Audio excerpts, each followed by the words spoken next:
مساء الخير. للأسف هناك طبخة بريطانية بنكهة أمريكية بتنفيذ داعشي أحد أسلحة أجهزة الاستخبارات الأجنبية. حق شنو؟ لضرب مصر وضرب السياحة المصرية، والقصد ضرب الاقتصاد المصري الذي بدأ ينمو ويتطور. والهدف شنو أيضا من إسقاط الطائرة الروسية؟ لقطع العلاقات بين روسيا ومصر الذي بدأت تكبر. وبدأت الحكاية من إسقاط الطائرة الروسية في سيناء، وفجأة بدأت وسائل الإعلام تضخم الموضوع وأن هذه مشكلة عالمية. أما قتل الفلسطينيين من قبل الإسرائيليين مش مشكلة، أما داعش وقتلها المسلمين مش مشكلة، واللاجئين مش مشكلة، وما يحصل في العراق من فتنة لا ما هي مشكلة، وقتل السوريين في سوريا مش مشكلة. لكن مشكلة العالم إسقاط الطائرة الروسية والتشكيك. والهدف الثاني هو التشكيك في قدرات الجهاز الأمني المصري في حماية المسافرين والسياح بهدف ضرب الاقتصاد المصري وإركاع مصر. وتم تشكيل لجنة تحقيق. مصر تعاونت، قالوا أوكي نشكل لجنة تحقيق من مستشارين مصريين وإيرلندا وروسيا وألمانيا وبريطانيا ومستشارين من الأمم المتحدة ودول أخرى بهدف التحقق. ليش أسقطت الطائرة الروسية؟ هل مثل ما ادعت داعش بأن هي اللي قامت بإسقاطها؟ قلنا الموضوع ينتهي، لكن ما انتهى الموضوع. وأثناء زيارة رئيس جمهورية مصر العربية إلى بريطانيا صرح بوجود الرئيس المصري، صرح رئيس الوزراء البريطاني أن هناك اشتباه لتفجير الطائرة الروسية في الجو، وهذا خروج عن البروتوكول الدبلوماسي بين دولتين كبيرتين بريطانيا ومصر. وطبعا ما ننسى أن الأخ أوباما دخل على الخط، قال كلام رئيس وزراء بريطانيا صح، هناك شبهة، ايش حقه ولماذا؟ حتى يتم إحراج رئيس جمهورية مصر العربية وإظهاره بصورة سيئة. واليوم نسمع أن هناك مطالبات. أيوة يا أخواننا البريطانيين والغربيين عاوزين إيه؟ ايش تبون؟ أن يتم إرسال قوات دولية لحماية مطار شرم الشيخ، أو تركيب كاميرات وشركات أمنية تراقب المطار. وكانهم يقولون ان الجهاز الامني المصري احنا موافقين فيه ولا ننكر ان هناك اخطاء، ولكن القصد امر اخر.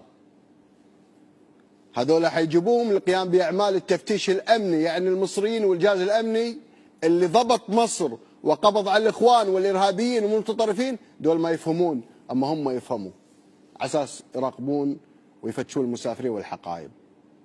يا سلام. وش اخبار الطياره الماليزيه اللي اختفت؟ ليش ما قلتوا من مطار ماليزيا يتم وضع قوات دوليه، ولا هناك في ماليزيا غير ومصر غير؟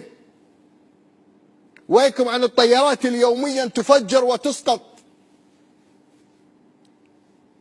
ليش يوم اسقطت الطائره الماليزيه بصاروخ روسي ما قلتوا ان نراقب الاجواء الروسيه، ولا هناك غير ومصر غير، ولا الهدف إركاع مصر؟ هذا يعتبر الفعل والطلبات البريطانية والأمريكية تدخل سافر في الشأن المصري، والحمد لله أن تم رفض طلبهم من قبل مصر، لأنه يعني تدخل في سيادتها وعلى أراضيها. وطبعا الهدف كل هذا المقصود إركاع مصر حتى تعود إلى حظيرة بريطانيا وأوامر ماما أمريكا، وفرض عليها شروط حتى تخضع لمخططات بريطانيا وأمريكا، حتى تبقى مصر ضعيفة ولا تتطور لا اقتصاديا ولا عسكريا. وكان من أهداف الربيع الإسرائيلي أن الأمة العربية تقسم وتفتت وتدمر، لكن الله سبحانه وتعالى حمى مصر ودول الخليج وبعض الدول العربية من تنفيذ أجندة. وأيضا من أحد شروطهم حتى لا ننسى هو أن يتم، شوفوا أهمية، شوف شلون يهتمون، أن يكون هناك تصالح مع الإخوان المسلمين وإغلاق ملف التمويل الأمريكي للجماعات التي دفعت في موضوع الربيع العربي. وأيضا إلغاء أحكام القضاء المصري في عمليات الإعدام للمتطرفين اللي حاولوا بيع مصر. والأهم إضعاف هيبة وسيطرة الرئيس المصري عبد الفتاح السيسي حتى لا يعتقد أنه أقوى من بريطانيا وأمريكا، لأنه خرج عن مصالح بريطانيا وأمريكا.